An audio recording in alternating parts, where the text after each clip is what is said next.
അവന് കൊടുക്കുന്ന മറുപടി എന്താണെന്ന് അറിയോ?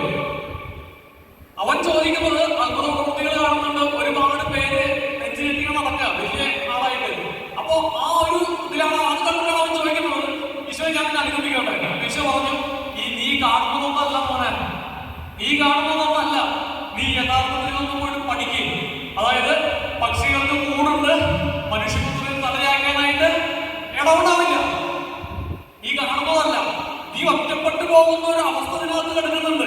ചില വേദനകളിലൂടെ സങ്കടങ്ങളിലൂടെ ഒക്കെ പോകേണ്ടി വരും. അതുകൊണ്ട് നീ ഒരു കാര്യം ചെയ്യുക, നീ ഇത് പോയിട്ട് പഠിക്കുക. അടുത്ത വ്യക്തിയോട് ഈശോ എന്ന് പറയാണ്, എന്നെ അനുഗമിക്കും. അപ്പൊ അവൻ എന്താ പറയുന്നത്? അവൻ പറയാണ്, ഞാൻ എന്റെ പിതാവിനെ സംസ്കരിച്ചിട്ട് വരാം. അവൻ ഈശോയുടെ അടുത്തേക്ക് വന്നിട്ടില്ല, ക്ലാസ് കേൾക്കാനായിട്ട് ഇരുന്നിട്ടില്ല. പക്ഷെ അവന്റെ അടുത്ത് അങ്ങോട്ട് പോയിട്ട് പറയാം, അവൻ വേറെ വഴിക്ക് പോവായിരുന്നു. അവന്റെ അടുത്ത് പറയാണ്, എന്തെന്ന്, നീ എന്നെ അനുഗമിക്കും. അപ്പൊ ഈശോ ആ വ്യക്തി പറയണം, പിതാവിനെ സംസ്കരിച്ചിട്ട് വരാം. വേണ്ട, മരിച്ചവരെ സംസ്കരിക്കണ്ട, നീ പോയിട്ട് എന്ത് ചെയ്യാൻ? വചനം പ്രസംഗിക്കുക. ഹല്ലേലൂയ. നമുക്കൊക്കെ തോന്നുന്ന കാര്യങ്ങളുണ്ട്. പക്ഷെ നമ്മുടെയൊക്കെ ജീവിതത്തിൽ ഇന്നത്തെ ദിവസം ഈ ഒരു ശുശ്രൂഷ ജീവിതം എന്ന് പറയുന്നത് ഇതൊരു നിർബന്ധമാണ്. എന്നാൽ മൂന്നാമത്തെ വ്യക്തി ഈശോയോട് പറയാണ്, ഈശോയെ ഞാൻ നിന്നെ അനുഗമിക്കാം, ഓക്കെ, പക്ഷെ ഒരു കാര്യമുണ്ട്, എനിക്കൊന്ന് വിടവാങ്ങാനായിട്ട്. ഹല്ലേലൂയ.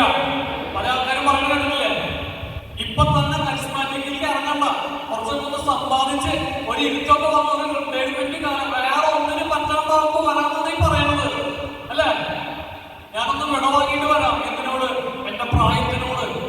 ഇപ്പൊ തന്നെ ഞാൻ ചെയ്യേണ്ട കുറെ കാര്യങ്ങളുണ്ട്. അതൊക്കെ ഇപ്പൊ ചെയ്യാ.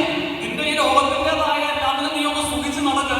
ഇതിന് പറ്റാത്ത ഒരു കാലം വരുമ്പോ കരിസ്മാറ്റിക്കിലേക്ക് വരാം. അവരൊക്കെ ഈശോ പറയുന്ന ഒരു വാക്കുണ്ട്, കൽപ്പയിൽ കൈ വെച്ചിട്ട് പിന്തിരിഞ്ഞു നോക്കുന്ന നീ യോഗ്യനാണ്, നീ പോയിക്കോന്ന് പറഞ്ഞു. ഹല്ലേലൂയ. ഹല്ലേലൂയ. ഇവിടെ കരിസ്മാറ്റിക് ശുശ്രൂഷ ഒരു നിർബന്ധമാണ്. ഹല്ലേലൂയ. ഹല്ലേലൂയ.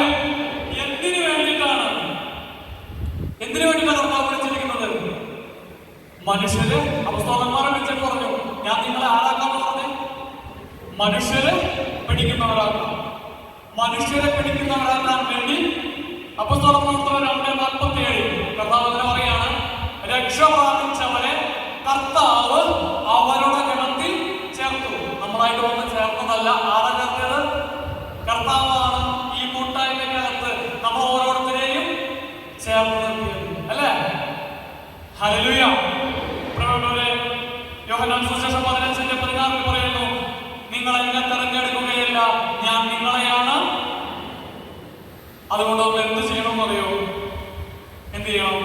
2 പത്രോസ് 1:10 പറയാണ്, നിങ്ങളുടെ വിളിയും നിങ്ങളുടെ തെരഞ്ഞെടുപ്പും ഉറപ്പിക്കുന്നതിൽ നിങ്ങൾ കൂടുതൽ ശ്രദ്ധാലുവായിരിക്കണം. അങ്ങനെ ചെയ്തില്ലെങ്കിൽ നിങ്ങൾ എന്ത് ചെയ്യും? വീണു. ഹല്ലേലൂയ. അടുത്തിരിക്കുന്നവരോടൊന്നും പറയാൻ പറ്റൂ, നിങ്ങളുടെ വിളിയും തെരഞ്ഞെടുപ്പും ഉറപ്പിക്കും